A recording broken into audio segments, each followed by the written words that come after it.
Right, so good afternoon, everyone, and welcome again to the Advent Witness. And based on the previous video that I did, it was a short that I put on.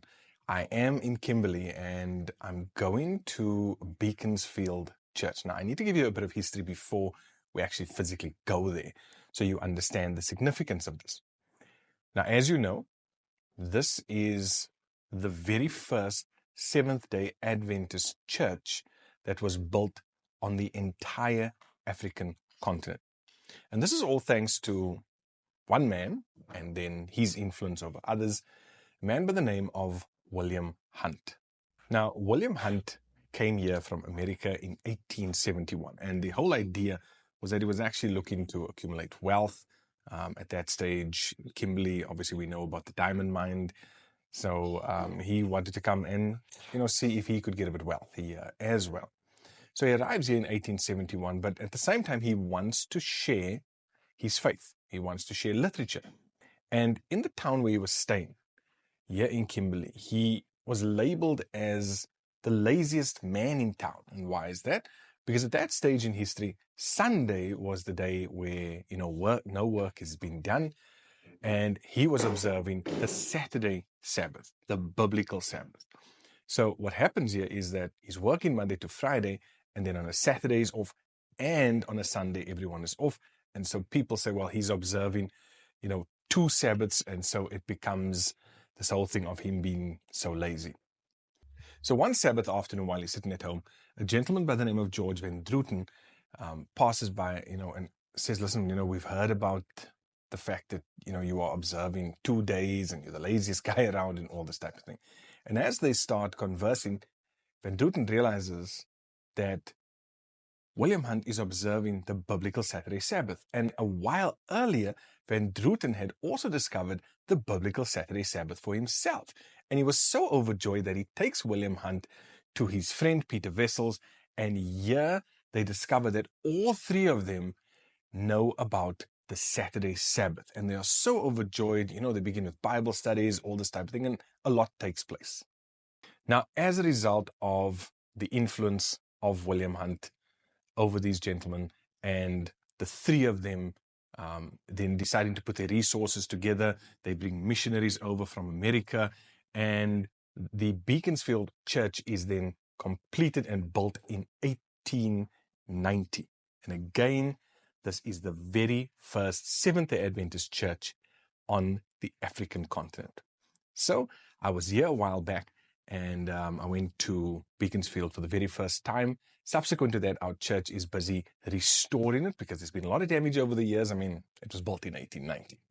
So let's go and have a look to see what's happened since then, and to see where this church actually is.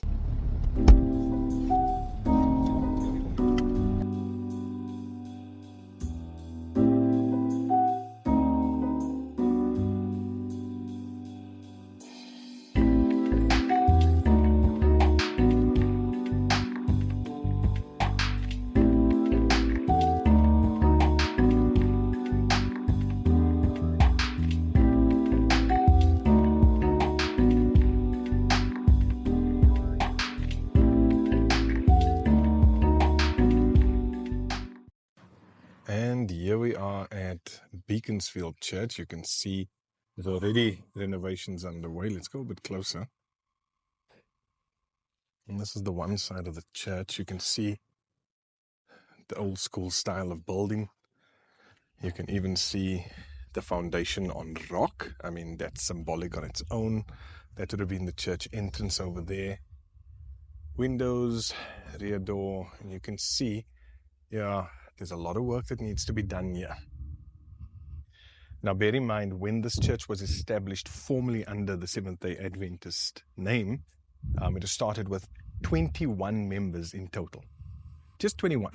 So it starts with one man, there's another two, Van Druten and Peter Wessels, and then from there, when they are formally established, it's 21 members. It's just very nice to see, since the 1890s, what is still in place. You can see here what this looks like. And there's the official sign. There we go. First historic Seventh-day Adventist Church, Beaconsfield, Kimberley. Hierdie kerk is in 1890 gebouw. Okay, my Afrikaans is not great. This church was built in 1890, and there's your inquiries number. So I know with the restoration that's underway, they were busy with the roof sheets, and that seems to have been done now. It looks like they're busy with the painting around, repairing, but you can see there's another entrance. Remember, there was one this side and one on the other side, so we can see the structure of our church.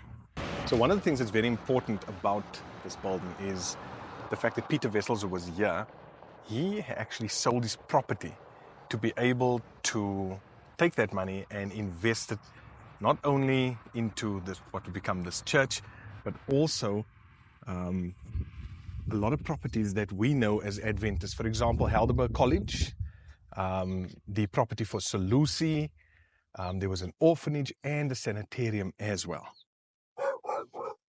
And so William Hunt passes away in around 1897, and he leaves this legacy behind.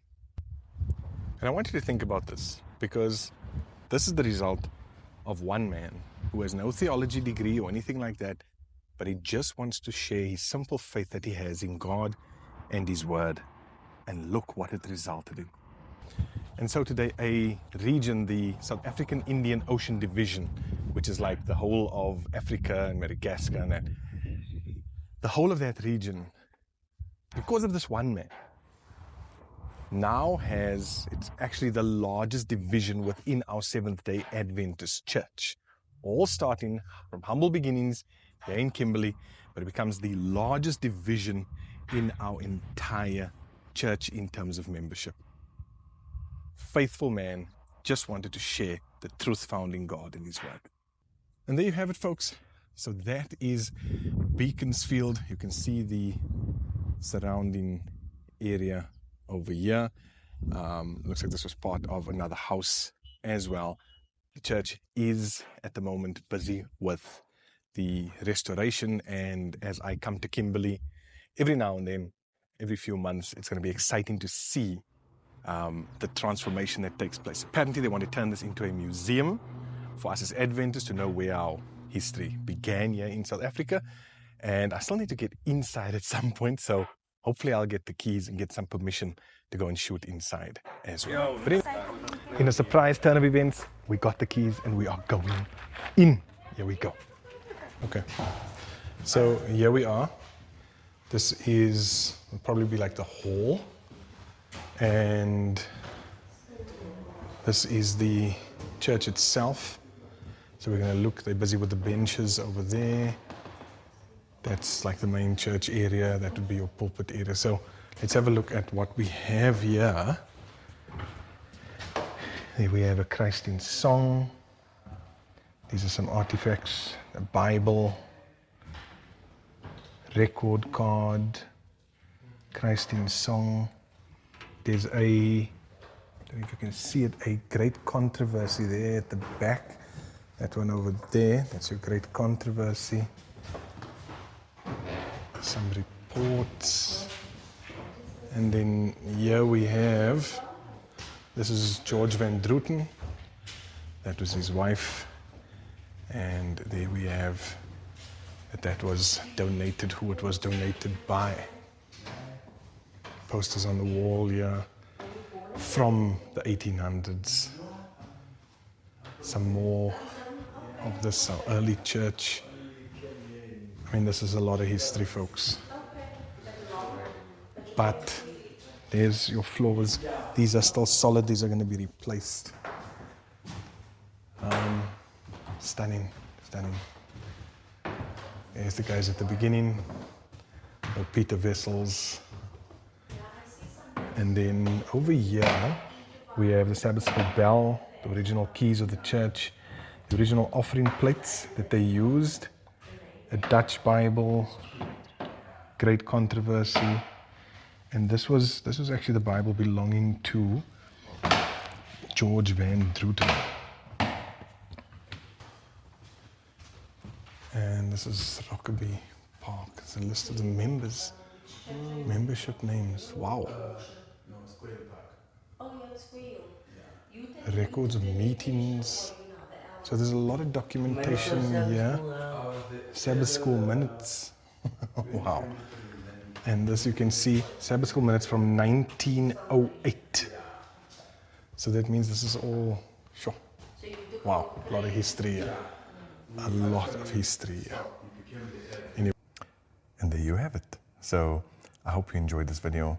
It's given you a lot of info around the history of Adventism, which would have started in 1871, which means Adventism has been around for over 150 years in South Africa, and the Adventist Church, an established church, has been around for over 130 years. So guys, don't forget to like, subscribe, share, so that we can get more people understanding who exactly we are and our rich heritage that we have, not just in this country, but all over the world.